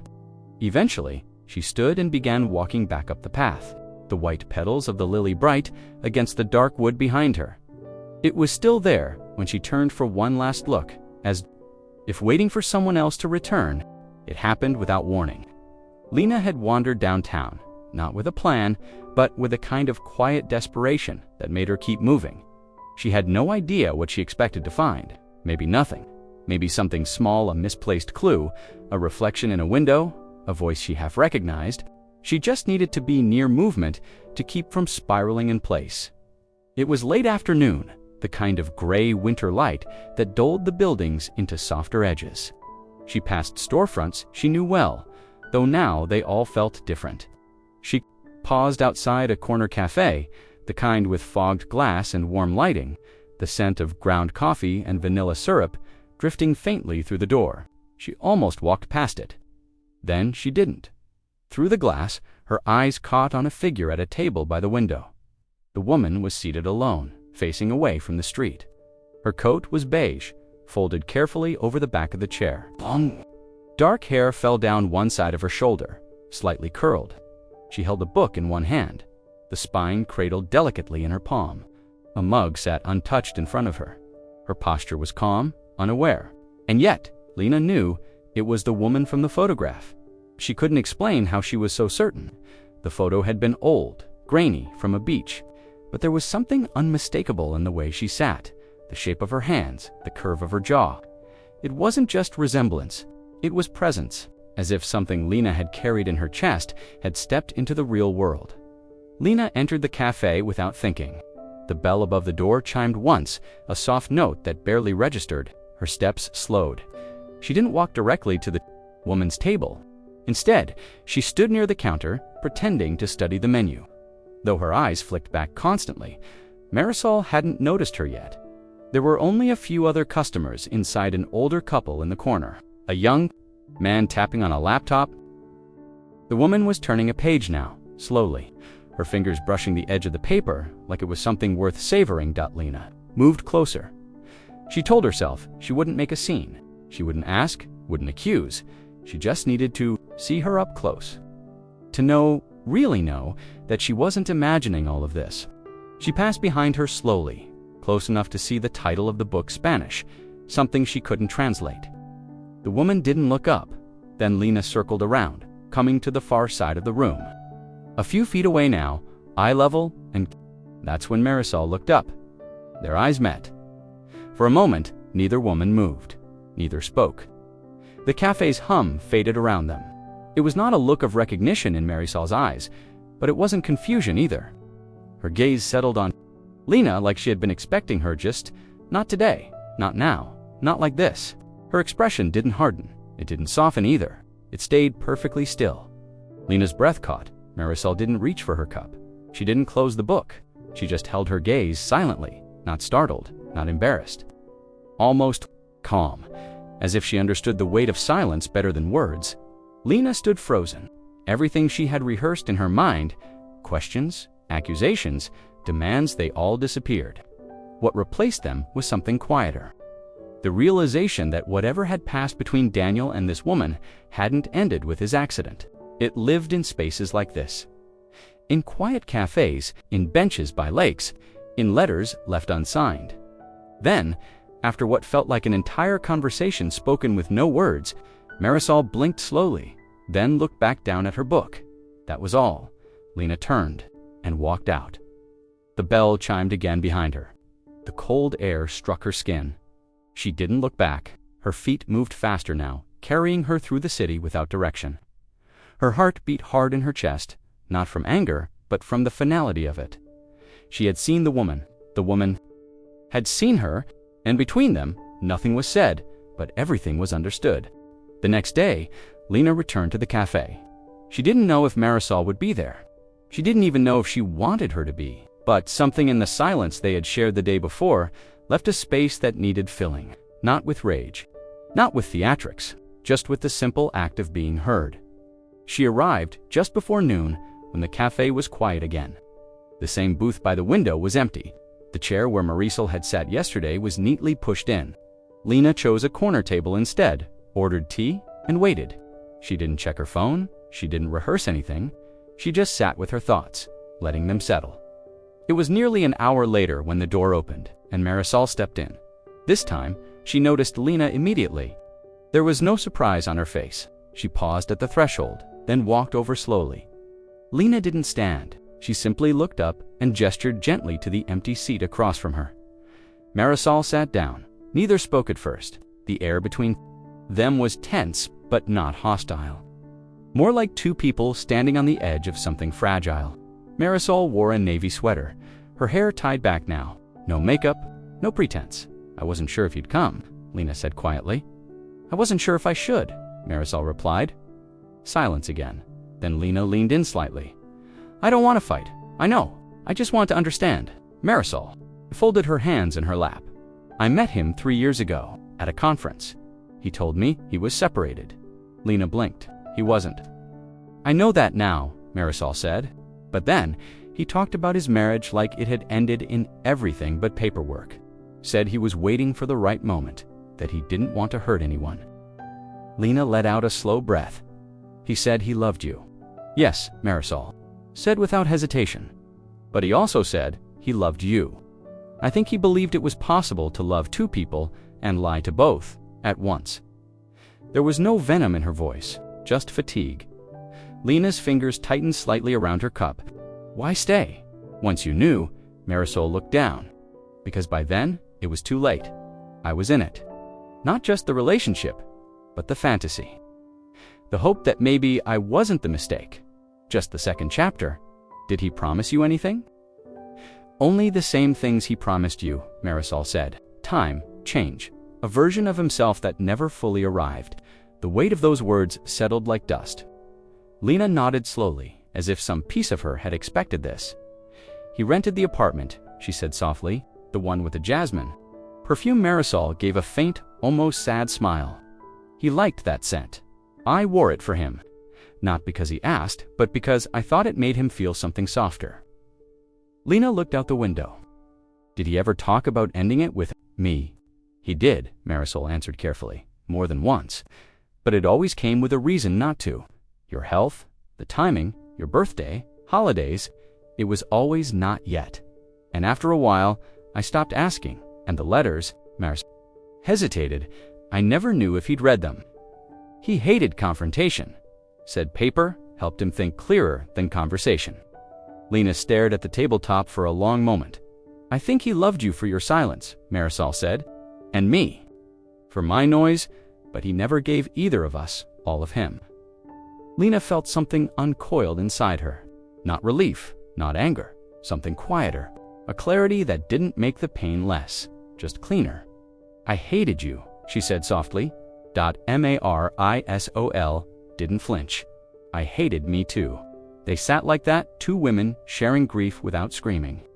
No apologies were asked for. None were demanded. The truth didn't fix anything, but it didn't have to. When they finally stood to leave, Lena extended her hand. Marisol took it. They walked out of the cafe in different directions. Neither looked back. They met over brushes, not metaphorically literal brushes, at a small art supply store tucked between a thrift shop and a dry cleaner on Whitmore Street. Marisol had dropped one while flipping through a bin, and Daniel, standing beside her with a tin of charcoal pencils in his hand, picked it up. That was it. No grand spark, no dramatic flirtation, just a shared glance, a quiet thank you, and a conversation that started casually and somehow never ended. He had paint on his fingers, not a lot, just enough to show he actually used the materials. He was buying, she asked, what he painted, and he shrugged. "Landscapes mostly, things that don't talk back." She laughed. That line stuck with her. She told Lena all of this in a quiet corner of the city library, away from their earlier tension. They had agreed to meet again, not to dig deeper into the betrayal, but to lay out the rest of the map, to see what the last 3 years had looked like side by side. "He told me he wasn't married anymore," Marisol said, her voice low but steady, not divorced, but separated. That he lived alone now after a long marriage that had become polite, but cold. That's how he put it. Polite, but cold. Lena didn't respond right away. She kept her eyes on the table, her fingers gently turning her wedding ring, which she still hadn't taken off. "I wasn't looking for anything serious," Marisol continued. "I'd just moved to the city, starting fresh after a bad breakup. He was kind, soft-spoken, funny in that dry way that sneaks up on you. I didn't ask too many questions, maybe because I didn't want to hear answers that might complicate things." Lena looked up now. How long before it stopped being casual? Marisol smiled faintly. "Maybe a month. He started showing up with tea in the afternoons, left notes under my door when I wasn't home. One time he painted a watercolor of the cafe where we first had coffee, left it in my mailbox, rolled up with a ribbon. It was gradual, but clear. I fell in love with someone who made it easy to believe in second chances." Lena exhaled slowly, not with anger, but with exhaustion. "We didn't plan it," Marisol said. "That's the part I keep coming back to. It wasn't an affair in the way people think. There was no hotel room key, no calendar reminders. It was Thursday afternoons, walks by the lake, reading next to each other in silence. He gave me Tuesday evenings and one weekend a month. I told myself that was enough." "Did you ever meet his friends?" Lena asked. Marisol shook her head. "No," he said. "They were all from the other life, the one he was stepping away from. He kept me in a different orbit. I thought it was about transition. Now I know it was about containment." Lena nodded slightly, a hollow understanding settling between them. "He was good at keeping everything neat," Marisol said, "until he wasn't. Until the crash," Lena said. "Until that call you got," Marisol replied. "I wasn't supposed to exist, but you do. You always did. And he made both of us live in halves." Lena pressed her lips together, eyes glassy. "I spent those years thinking we were growing distant because of work, stress, life. I blamed myself. I blamed myself too," Marisol said. for staying, for not questioning more, for believing someone else's story without checking the pages. 3 years. 3 years of parallel lives, of birthdays doubled, excuses rehearsed, emotions split into fractions. Neither woman got the whole version of Daniel, just curated pieces. It didn't make him a monster. It made him something harder to understand, a man who built 2 homes but never lived fully in either. Lena finally slid the ring off her finger, held it in her palm for a long moment, then tucked it into her coat pocket. "That's the end of his story with me," she said quietly. Marisol didn't reply. There was nothing left to say, just the silence of 2 lives realizing they were never the only one. It was tucked away on a quiet street lined with maple trees about 20 minutes outside the city. The kind of road you wouldn't notice unless you had a reason to. No streetlights, no sidewalks, just long driveways and houses with small porches and thick curtains. Marisol had hesitated before offering to take her. Lena hadn't asked. She didn't need to. The moment Marisol said, "There's one more place," they both understood where this was heading. They parked in front of a single-level house with pale yellow siding and a red door. The lawn was trimmed. A potted fern sat on the porch beside. A pair of worn gardening gloves. The mailbox still had Daniel's name taped over the original. No one else was listed. "He paid cash monthly," Marisol said as she unlocked the front door. "No lease in my name, no mail, nothing official." Lena didn't speak. She was already bracing herself. The door opened to a hallway that smelled faintly of lavender and wood polish. Inside, everything was clean, not new, but tidy, as if someone had lived here with quiet care. A light jacket hung by the door. A coffee cup sat drying on the dish rack. A pair of shoes were lined up neatly. Beneath the bench in the entryway, Lena stepped in slowly.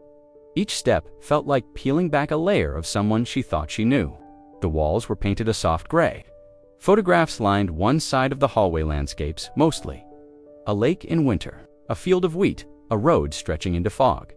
Daniel's photography she recognized as framing, but none of the pictures were.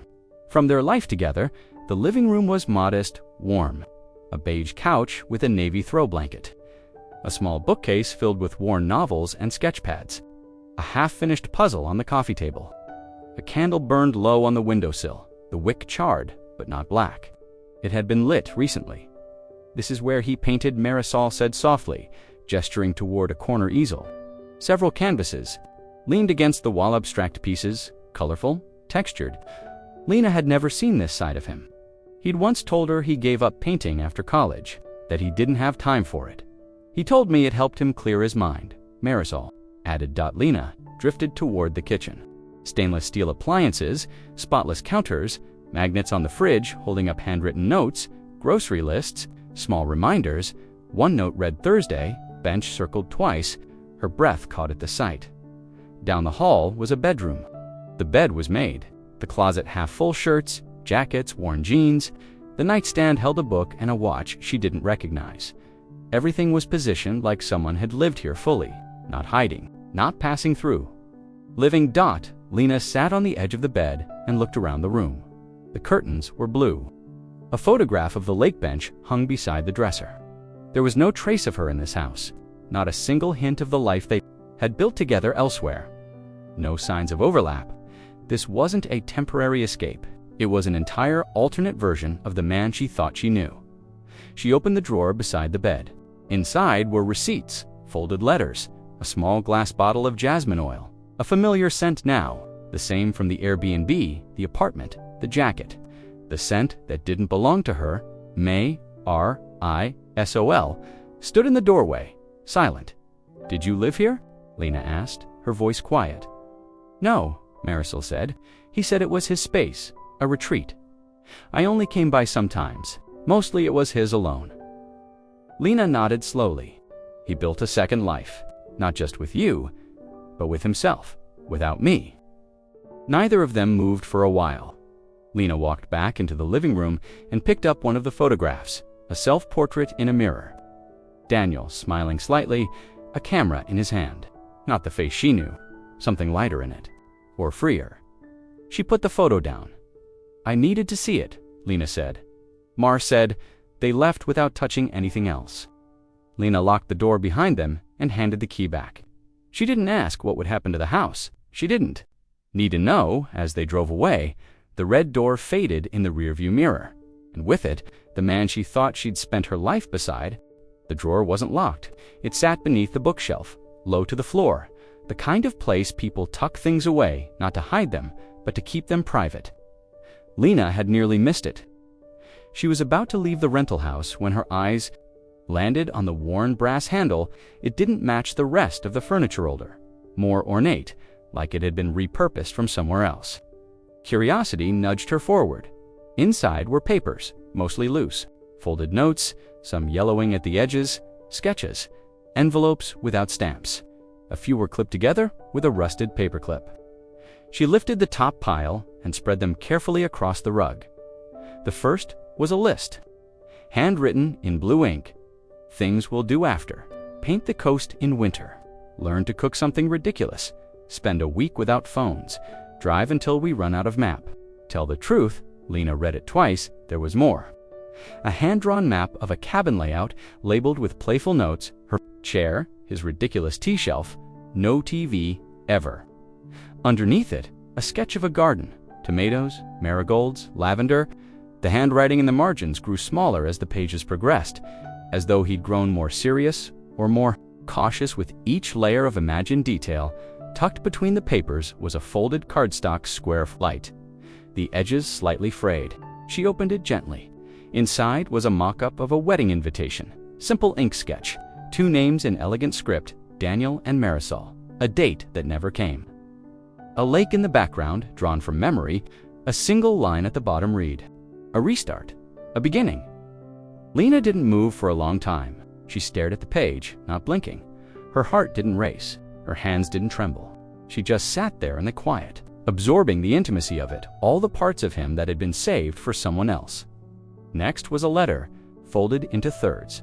No envelope, addressed only with a single initial M. You said you don't need proof, but I do. I need a world I can hold in my hands and call ours. I'm building it, piece by piece. I promise it's real. I promise I'll find the courage. Just give me until the spring. Then no more excuses. The spring had passed. More than one. Underneath the letter was a small envelope containing pressed wildflowers. Delicate, brittle now, but once alive. A note inside said, "From the path behind the bench, thought you'd want to keep them." Lena placed the envelope back with care. She moved slowly through the rest more sketches.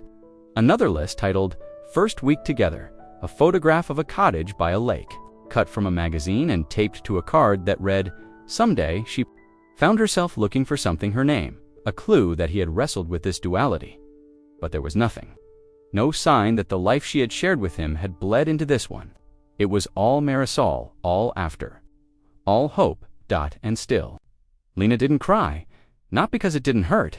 It did sharp and clean, like a bone fracture you feel even before the swelling. But something inside her refused to give in to that version of the story. These pages were his, not hers. Not anymore. She stacked the notes gently, returning them to the drawer. She left the wedding invitation on top, face up, a small act of acknowledgement, not acceptance, just recognition. Before leaving, she paused at the window. The garden sketch had included lavender and tomatoes. Outside, along the fence line, the soil had been turned. A few small sprouts were breaking through, half-planted, meant for a season that never came. She didn't look back when she shut the door. The journal was slim, the kind of notebook that fit neatly into a coat pocket. Its cover was soft leather, worn at the edges with faint creases down the spine from use. Marisol handed it to Lena in silence, seated again in the same quiet cafe. They had visited days earlier, no preamble, just the offering of something heavy. Lena took it carefully, turning it over in her hands before opening to the first page. The handwriting was unmistakably Daniel's small, neat, slanted slightly to the right. She recognized the rhythm of his pen strokes, the way someone recognizes a familiar voice in the next room. He had dated each entry. Some were only a few lines. Others stretched across 2 pages. They weren't diaries. They were fragments, brief records, of moments too small for conversation, but too important to forget. Some were observations, some were confessions. Marisol sat quietly across from her as Lena read, sipping her coffee without interrupting. Lena began to read aloud, voice quiet. March 12th, rained all day. She hates the rain. I stayed anyway. We didn't talk much, just sat near the window and watched it pour. That felt like enough. Another entry, later, May 3rd, I lied again today. I'm starting to lose track of which truths I've told. I hate what that says about me. Then, Lena turned the page and stopped. It was dated 8 months before the crash. August 17th. Today was the day I almost told her, but I couldn't. She looked too tired. Lena stared at the sentence. Her pulse slowed. She remembered that day. She didn't remember it for anything remarkable. Just that it had been long. She'd worked a double shift and come home late, her head pounding. She'd taken her shoes off at the door and left them there. Daniel had offered to make tea. She'd said no. She just wanted to sit down. He had, sat beside her, unusually quiet. Now she knew why. The easier it will be to explain. But it's the opposite. The longer I wait, the more I lose both of them. She swallowed hard. October 9th, EM asked me if I was happy. I told her yes, but I don't think she believed me. I don't think I believed me either. The pages fluttered under her fingers like dried leaves. She kept reading. November 1st, I dreamed I was standing between two rooms, both lit, both warm. I kept trying to close the door to one, but they kept swinging open again. I was exhausted by morning. Lena let the book rest in her lap. She felt no vindication, only a deep, unmovable ache. It wasn't anger. It wasn't even betrayal anymore. It was grief for a truth she never asked to hold. Do you want to keep it? Marisol asked softly. Lena shook her head. No, it's his. Voice, not mine. Marisol nodded, slipping the journal back into her bag. He gave me pages, Marisol said, but not the whole book. You had that. Lena looked at her. Did I? Marisol didn't answer. Outside the cafe window, the afternoon light stretched, long across the pavement. Time didn't pause for these discoveries. It didn't shift or comfort or explain. It just kept moving forward. He knew he was going to lose us both, Lena said quietly. I think he was counting on not having to choose, Marisol replied, until the world did it for him. There was no rescue in the journal, no apology that undid what had been done. Only quiet admissions scribbled into silence, never spoken aloud, and one sentence Lena would carry with her for the rest of her life. Today was the day I almost told her, but I couldn't. She looked too tired. It was the truest thing she'd ever read. They sat on a park bench this time, not the one by the lake. A different one, a neutral place, shaded by trees with a slow breeze moving through the branches. Lena had stopped asking why Marisol wanted to keep meeting. Maybe they both just needed to talk without interruption. Maybe it was easier to breathe when the past had somewhere to go. Marisol was holding her phone, turning it over and over in her hands, thumb brushing along the edges. She didn't look at Lena when she said it. There's something I never told. You, she began. Something I've never told anyone. Lena glanced sideways but didn't interrupt. It was last December, a few days after Christmas. I found your number. I'd seen a card in his wallet, one of those little emergency contact slips. Your name, your number. I didn't take a picture, didn't copy it down, just remembered it. Marisol stopped turning the phone. She looked ahead, watching a child on a scooter pass by on the path. I waited until he left. He said he was going to buy wine. He always took too long when he did. I sat in his place, same chair, same coffee mug, same view of the kitchen window. I dialed your number. Lena's breathing slowed, but her face didn't change. You answered. I remember your voice. Calm, tired, maybe. You said hello, twice, and then I panicked. I hung up. Just like that. No word, no breath, nothing. She laughed once, not from amusement, but from the absurdity of it. I sat there shaking, not because I was afraid of you, but because for that brief moment, I realized what it would mean to stop being silent, to be the one who opened the door he'd locked behind him. Lena was still watching her. Why didn't you call back? Marisol shrugged slightly, because I wanted him to do it. I thought if I didn't say anything, he'd have to, that he'd be cornered into honesty. But he didn't. He came back with a bottle of red and a smile, and asked if I wanted to cook or order. A long silence stretched between them. The breeze stirred again. "I let him keep lying," Marisol said, her voice quieter now, "because somewhere in me I still believed he was choosing me, that he would come clean when it mattered." Lena stared down at her hands, fingers locked together tightly. "You wanted him to prove something. I wanted him to be someone I could defend." She turned to Lena now. "And you? Would you have believed me if I hadn't hung up?" Lena looked up at the trees. "Probably not. That's what I thought." They sat there for a while, just letting the weight of that imagined call hang between them. A call that never became. A conversation, a truth that had the chance to emerge and instead curled back into silence. Mara asked the Ath. "After that, I kept telling myself the time would come, that if he didn't tell you, I would. But the days kept slipping by, and I kept letting them. You didn't owe me anything," Lena said flatly. "He did." Marisol nodded. "But I still think about that call. I still hear your voice in my head. Just that one word. Hello." It sounded like a door opening, and I closed it. Lena stood slowly, brushing off her coat. "Maybe nothing would have changed," she said. "Or maybe everything would have. But we're not in that version of the story. We're in this one." Marisol rose beside her. "I'm sorry, I know." They didn't hug. They didn't cry. They just turned and walked back toward the path to women connected by a silence. That could have broken everything sooner. But didn't, and the phone call that changed nothing still echoed quietly in the spaces between them. The monitors had been beeping irregularly for nearly an hour. A subtle shift, not urgent enough for a full code, but enough that 2 nurses lingered longer than usual at the edge of Daniel's room. His oxygen levels dipped, stabilized. Then, dipped again. A doctor came in, made a note, adjusted the 4. Lena sat through it all, unmoving. She had grown used to the ICU's rhythm, the low hum of machines, the hush of clipped voices, the faint antiseptic smell clinging to the corners. Time bent strangely there. Minutes dragged and then vanished. She couldn't remember how long it had been since she'd last eaten. She hadn't left the hospital since the day before. No one had asked her to. Daniel looked almost peaceful now, if peace could include a network of tubes, wires, and bruises. His face had regained some color, though the swelling had only just started to recede. His right hand was wrapped in gauze. The left one lay limp on the blanket. She didn't touch it. He stirred. The shift was small, an eyelid twitch, a faint grimace.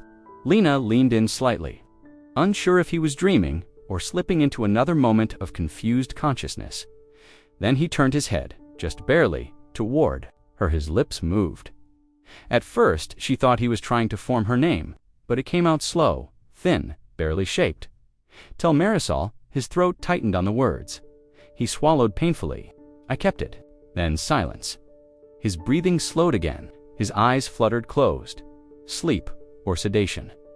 Lena couldn't tell which anymore. She stayed perfectly still, her fingers pressed into the side of the plastic chair. Her breath caught in her chest, not from surprise, but from something deeper recognition.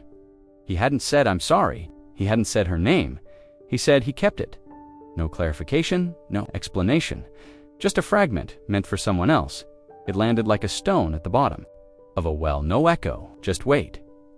She stood up slowly and walked toward the edge of the bed. She looked at him closely, not searching for anger or betrayal this time, but trying to see something in his face that connected this man to the one who had sat across from her at their dinner table, who had tucked the sheets over her when she fell asleep reading, who had once told her he couldn't imagine his life without her. Now, she wasn't sure he had ever imagined it with her at all, or maybe he had, and he'd imagined 2 lives in parallel, hoping the lines never crossed. Tell Marisol I kept it. What was it? A promise, a letter, a memory. She wasn't sure it mattered. The sentence wasn't for her, but now it lived with her. She sat. Again, the nurse peeked in after a while, eyes scanning the monitor. "Vitals are stabilizing," she said softly. Lena nodded. She looked at Daniel, now deep in a medicated haze.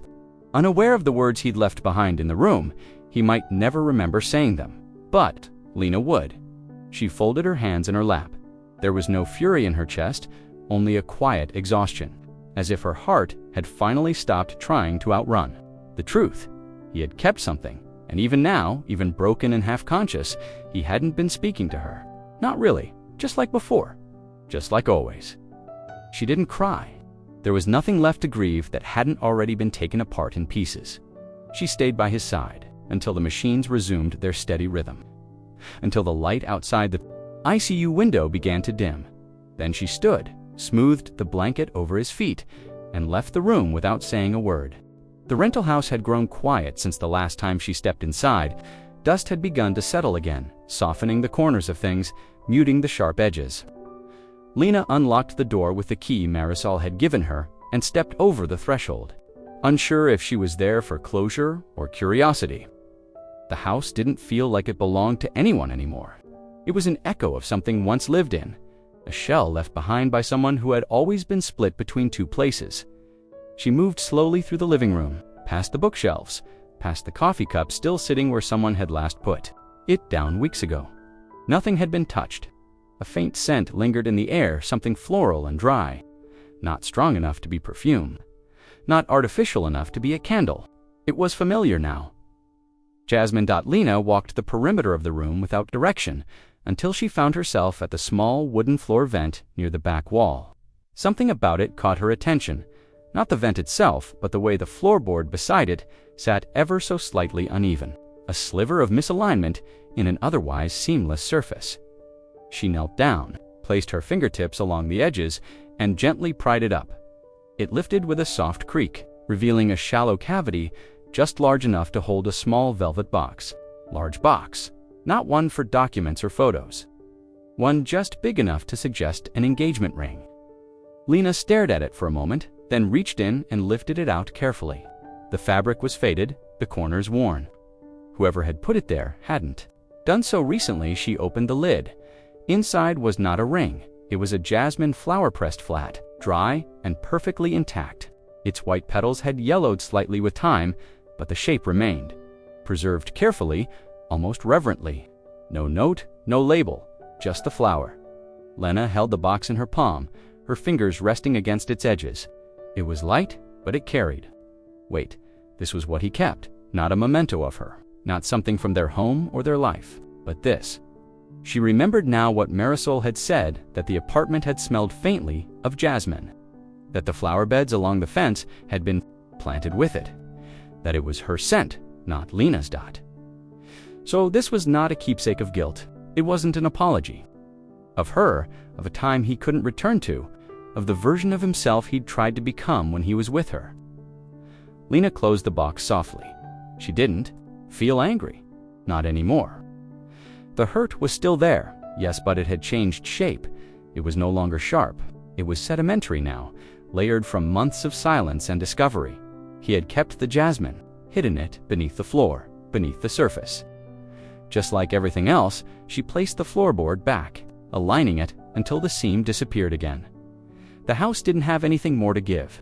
It had already spoken, in sketches and notes. And now, in a single flower tucked into velvet, Lena stood slowly, steadying herself before turning toward the door. The sun was beginning to lower, casting long shadows across the living room. She paused at the threshold once more, then stepped outside, closing the door behind her with the softest of clicks. Whatever he had kept, he had done so quietly now. She would carry it differently seen, understood, but no longer hidden. The letter didn't begin with "Dear Marisol." It didn't begin with anything formal at all. Lena sat at her kitchen table, the same one she had eaten breakfast at for years, and stared at the blank page long enough for the tea beside her to go cold. The paper was cream-colored, smooth, heavier than printer stock. She had pulled it from the back of the drawer, where she kept stationery for things she never wrote. She wasn't sure what she meant to say, only that she needed to say something, not to accuse, not to demand, not even to explain, just to place words in a space that had been filled for too long with silence. Her handwriting came slowly at first. "I don't know what I expected, sitting across from you for the first time. I think I thought you would look like someone else, someone easier to hate." She paused, then continued. "But you didn't. You looked like a person, a woman who sat with me and didn't run away when it got hard. That matters." Lena crossed out nothing. She didn't reread as she wrote. The words poured onto the page the way thoughts fill a quiet room suddenly, and without permission. "I've spent weeks trying to understand what you knew, what you didn't, what you were told, what you believed. I still don't know the answers to all of that, and maybe I never will, but I've stopped needing them to keep going." She laid the pen down for a moment, flexed her fingers, then picked it up again. "I thought the pain would be sharp. Isn't it steady, like carrying something heavy that no one else can see? But you've been carrying it too, haven't you?" There was a pause in her writing where she simply stared at the words she'd just written. "I won't pretend. I know what your days looked like. I only saw the edges photos, notes, pressed flowers in small boxes. But I know what it means to believe in someone who wasn't telling the truth. I know how deeply that belief roots itself." Lena glanced out the window. A dog barked in the distance. A breeze rustled the hedges. The world kept moving, uncaring of revelations and broken timelines. I think I was waiting for a version of this where someone ends up right and the other ends up wrong. But we were both just orbiting the same lie in different directions. We were both left holding pieces that don't fit together. She reached the bottom of the page and turned it over, continuing without pause. "I'm not writing this to forgive you. I'm not sure I even need to. But I needed to write it because the silence between us is heavier than the betrayal, and I didn't want to carry it anymore." The final lines came more easily. "If you ever wonder whether he meant the things he said to you, I can't answer that.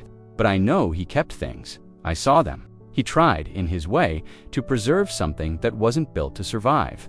That doesn't excuse it. It just explains the wreckage." She didn't sign her name. She folded the letter twice and slipped it into an envelope, blank on the outside. There was no address. Later that afternoon, Lena walked to the cafe, nearly empty. A waitress she recognized looked up and nodded politely. Lena walked to the corner booth, the one where she and Marisol had sat. She placed the envelope gently in the center of the table. Not tucked away, not hidden, just there. She didn't order anything. She didn't linger as she turned to leave. The sun spilled through the windows and caught the edge of the envelope, casting a long shadow across the table. She didn't look back. The letter was never meant to be a conclusion. It was just the thing that needed to be said. The room was quiet when she entered. No alarms, no nurses rushing, just the hum of machinery and the faint rustle of sheets. Daniel lay still, but not unconscious. His eyes were open, steady. He turned his head slightly when she stepped inside, and for a moment, neither of them spoke. His face looked different now.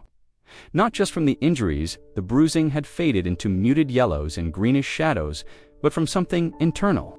His expression held a softness, a vulnerability he rarely allowed himself to show, even before all this. He blinked slowly. His lips moved. "Lena." She nodded once, stepping closer to the bed, but not too close. "I wasn't sure you'd still be here," he said. His voice was gravelly, thinner than she remembered, but clear. No more hallucinations, no more cryptic fragments. She didn't respond. He looked down at his hands, at the gauze that wrapped his fingers. "How long has it been?" "Almost 2 weeks," she said. Daniel turned his gaze back to her, searching her face for something warmth or familiarity. She offered neither. "I don't remember much," he said slowly. "The accident. I remember lights, then the sky, and then pain." She stood still. She could feel the weight of her arms hanging at her sides, the stillness of her shoulders. It was the first time in all this that he had looked at her and truly seen her, and she no longer needed to be seen, he asked, after a long silence. That was the only question he managed to ask. Not what she had found, not what she knew. Not where she had been going each day after leaving the hospital. Not about Marisol, not about the other life unraveling just beneath the surface of their own. He repeated, a bit softer this time. She nodded again, but she didn't say yes, and that was the difference. He studied her closely. His eyes lingered on her, the way someone looks at a house after the fire has been put out, walls still standing, but the rooms inside hollowed. "I don't know how to start," he said. Lena let her gaze rest on the corner of the blanket, on the neat fold a nurse had made. Everything in the room was so carefully arranged, machines lined up, monitors blinking in quiet coordination. It made the chaos of what they'd been through feel surreal. "You don't have to," she said finally. Daniel blinked. "I want to." Her voice didn't change when she responded. Wanting to doesn't undo the years. He opened his mouth, then closed it again. She stepped back slightly, her hand brushing the strap of her bag. She hadn't sat down. "I came because you didn't have anyone else," she said, not with bitterness, but with fact, "because they would have called me first, because I still carry your name on every form that matters." He nodded slowly. His face was unreadable. She looked at him one last time, not for answers, not for comfort, just to remember who he really was now, not the man in the photos, not the man in her memories, just the one in this bed, flesh and bone, and failure and breath. Just a movement of his hand under the blanket, a silent request to stay. She didn't take it. She turned and walked to the door. He didn't call her back, and she didn't look over her. Shouldered, the door clicked softly behind her. It was the last time she saw him. The envelope was thick, the kind that usually meant itemized charges and bad news. It had come from County General, marked with a familiar logo, and her own address typed cleanly in the window. Lena almost didn't open it. She'd already received the insurance paperwork, had already seen the numbers she'd expected: ICU charges, imaging, trauma response, all the language of survival measured in dollar signs. But this one was different. She slid it open with a butter knife and unfolded the first page. It was addressed not to her, not exactly. Billing summary for Mr. and Mrs. Delgado. Her eyes stayed on that name for a long time. Delgado. Her breath didn't catch. Her pulse didn't quicken. She just stared.